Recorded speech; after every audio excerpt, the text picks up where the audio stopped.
Les questions aléatoires.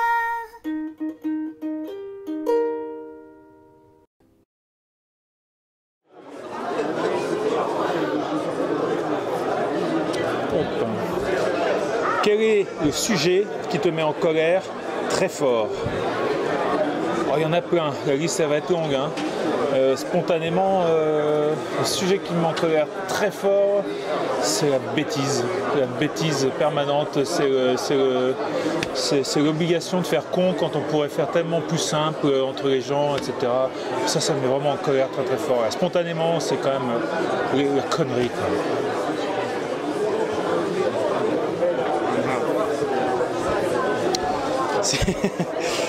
Si tu étais président du monde, quelle serait ta première grande action?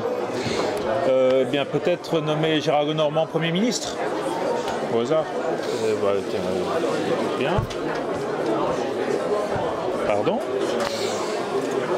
Quel personnage de BD aimerais-tu incarner au cinéma? Lewis Trondheim. Un vrai rôle de composition, ça m'intéresserait. Et voilà. Si tu étais un animal, ce serait plutôt quoi? Et tu peux l'imiter si tu veux. Un animal.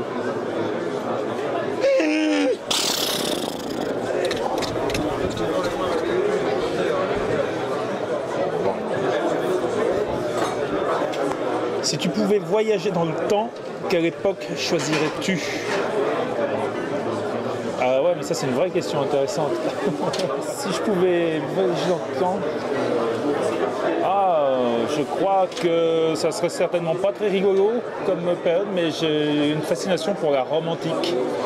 Il y a quelque chose, voilà, c'est une période à la fois faste et désastreuse humainement. C'est quelque chose, ça m'a toujours fasciné. Donc, je ne sais pas si j'aurais aimé y vivre. Par contre, si je pouvais voyager dans le temps pour aller jeter un coup d'œil en vrai de vrai, comme dans Kono Squad, ça me plairait bien la romantique, ouais, d'aller voir comment c'était. En toge, ouais, me retrouver en toge, nu sous une toge, ouais, ça. À manger du raisin. Allez, tac. Sur quelle musique as-tu travaillé pendant la réalisation de ton dernier album? Alors moi je travaille toujours en musique, souvent en musique, et ça varie effectivement d'album en album. Par contre, il y a quand même un compositeur que j'écoute tout le temps, au moins pendant un temps de la réalisation de l'album, quel qu'il soit, que ce soit un livre pour les enfants ou un album plus sérieux. C'est un compositeur qui s'appelle René Aubry, et qui est quelqu'un qui a composé énormément de musique de film, de musique de spectacle, de danse, notamment beaucoup des spectacles de Caroline Carlson, qui est un ami de Lorenzo Mattotti par exemple, qui lui réalise les pochettes de ses disques, et je suis complètement amoureux de la musique de ce monsieur qui m'embarque, il y a vraiment un moment, ça m'aide à rentrer en transe dans le dessin en fait, d'écouter ce qu'il compose. C'est de l'instrumental beaucoup, il chante pas ou très très peu.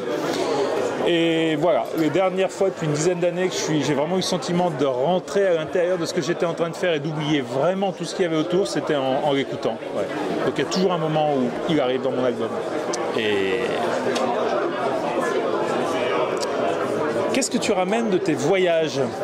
Les microbes, souvent d'abord, essentiellement, parce que j'aime bien aller dans les endroits où, a priori, tout le monde ne met pas les pieds, donc aller un peu dans les rues un peu plus populaires ou sordides quand je vais voyager où que ce soit.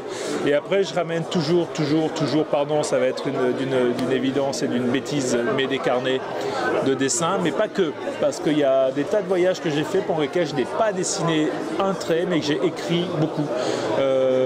Donc je ramène toujours des notes, des croquis, des dessins, et puis voilà. Et c'est pas forcément toujours dans le but d'en faire quelque chose, encore que je m'aperçoive que régulièrement, en fait, je vais piocher là-dedans des petits éléments pour une histoire courte ou une illustration, ou une idée pour un spectacle dessiné, mais rarement pour des livres complets. J'ai jamais fait de livre autour d'un voyage, quoi. Ça m'intéresse moins, ou pour une expo, mais en revanche, ouais, voilà, des carnets. Oh, mais merci à vous.